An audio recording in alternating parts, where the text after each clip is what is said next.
Hello everyone, welcome back to Allcarnews, and we have the all new, and it's very crowded here today, the Subaru Getaway.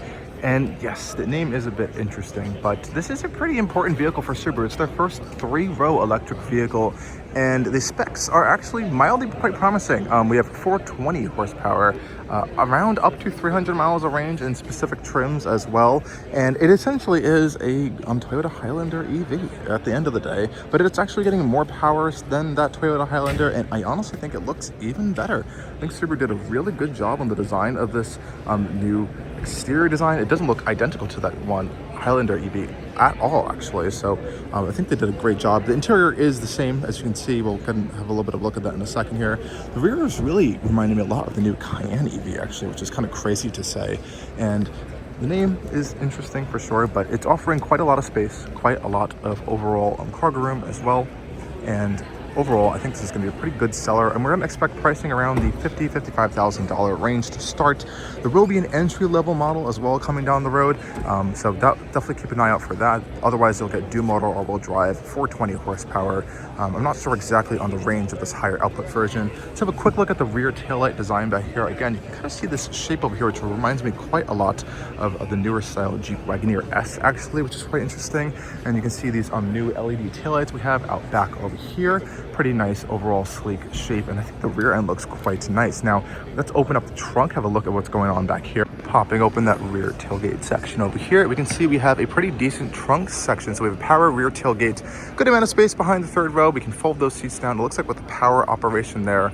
And otherwise we have a little bit of some underfloor storage space, nothing too crazy over here. With the trunk closed, you can see we do have a lineup parking sensors around back here. This vehicle can tow, I think, around 3,500 pounds. We'll put the correct numbers overlaid for you guys there. But check out this really cool design bit here. This rear spoiler dips really far down here. This is all for aerodynamics, and we are still getting roof rails on this one as well, so it's not losing any capability as you would expect out of a Subaru. Up here, we're also going to find a large panoramic glass roof, which is fixed. I believe it's an electrochromatic style as well. We are finding these flush door handles on the side, which are still have an interior latch to open and unlock them there, which I think is still a good touch. So having a quick look at the rear seats of the Subaru Getaway, we have these kind of pop-in door handles here. It looks like we have keyless access on all four doors, which is a nice touch. There is a manual release option here, as well as a power release over here. So I can do a power release right there. And check out how massive these doors actually are. They're colossal. Thankfully, we are actually getting a huge manual sunshade in here. They are privacy glass tinted as well, and this overall design is really sleek, actually, very seamless. And we have this interesting design piece here, which is not your door handle. That's actually down here, so that's a button or a pull for a manual release. This looks like a Lexus part, actually, which I'm pretty sure it is, as this is a Toyota at the end of the day. We do have lock unlock over here, power switches here, and of course this one's getting what appears to be captain's chairs in the second row, and of course we have a third row back there, which looks to be pretty decently spacious. Currently our captain's chairs are pushed up. It looks like we have a button here to push them forward, so it looks like we can pull it back like this. Let's see how we pull the seat back. We look at this lever here. It looks to be the manual release for that one. I guess to pull it back, we're gonna have this button here. There we go. So we can see when that's fully slid back right there, we can see we have a decent amount of space. And overall, it's a spacious, pretty interior. So we have, looks to be a USB-C port up here, some storage behind these front two seats as well. And we are getting some climate control settings with heated and ventilated second row seats, which is really nice. Check out how large this entire front cabin is. Again, very identical to the Highlander EV we saw, but we have a Subaru badge in here. So overall, pretty nice stuff. And have a look at this massive panoramic glass roof up here, not opening. It looks like it's a electrochromatic design though.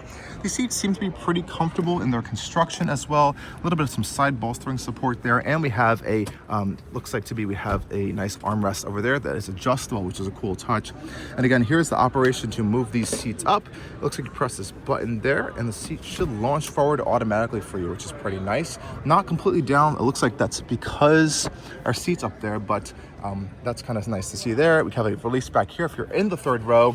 And check out this dual third row seat here. It's almost a bench or just kind of a flat piece design here. And they really didn't do anything too significant back here. We do have some adjustments back here. It looks like the power adjusts the backrest of the third row. And is that heated seats in the third row. Yes, it is, guys. We have heated seats in the third row of the Subaru Getaway in this top trim we have here, as well as our own interior lighting and vents back there, which is really nice stuff, actually. So that's kind of cool to see in the third row of a vehicle these days. So very advanced actually for Subaru. And again, to slide the seat back, it's a manual adjustment just like there. Now taking a quick look at the driver's seats over here, we can unlock the doors with this release right there, put our lights back on an automatic mode here, and have a quick look at the front end of this cabin over here. Pretty nice and spacious stuff. Really interesting dynamic seating design as well. And again, we can see that same kind of design we saw in the rear door panels up front here. So we have memory seats in this little side bit right here, which is nice, and a lot of great physical buttons, which is nice and something we want to continue seeing on these newer vehicles. Lots of great storage in this center console trim over here with charging ports down there as well, so it's not just a blank space. And we are also getting cup holders, as well as this large wireless charging mat area over here, which I believe to be is kind of micro suede style material in the center. Very slim shifter, but again, a lot of this is all what we saw on the Highlander EV as well. But again, Subaru badge in the steering wheel, very thin spoke overall as well. No heads-up display, but we do have a large digital cluster up here and a very large infotainment system. And I kind of like, you can kind of see gently here some ambient lit pieces all around this area for some nice accent lighting. In their center console space over here, just like in the Solterra, we have this kind of split style opening piece as well. So that opens to both sides, I believe, or at least it's supposed to open on both sides there. We have another button on this side. There we go. We'll close that up, and we have a very low dashboard as well over here. But overall, this is a pretty large and spacious interior space at the end of the day. And I think it's going to be pretty good for general passenger usage. And again, you can get another look at that panoramic glass roof. Quickly hopping inside, we have a look at this cabin here. Solid door thunk as well. And check out this space here. So driving position wise, it's pretty nice actually. I have a large kind of bulky hood, but I can still be able to see over it. We do have a digital rear view camera over here, which is a great touch. Sunglass holder up here as well. And do we have a regular glove box? Yes, we do. Good, nice normal glove box in here, and we still have some physical buttons still. So we can see in this panel over here, we have a camera button, traction control, drive modes, an X mode button. This still is a Subaru at the end of the day. And again, this one is getting more power than its Toyota counterpart. So I think that's a really great touch. Let me know what you guys think of the all new Subaru Getaway. I'm sure we'll be getting this in our test fleet at some point for us for a 1 week long-term review. But it's a pretty enticing option from Subaru's EV lineup, even though it is a sort of reskinned and almost improved Toyota. I think it's actually a pretty compelling offering finally from the Subaru's EV lineup. Let me know what you guys think again down in the comment section below. As always, thank you guys for joining us on yet another video over at Allcarnews.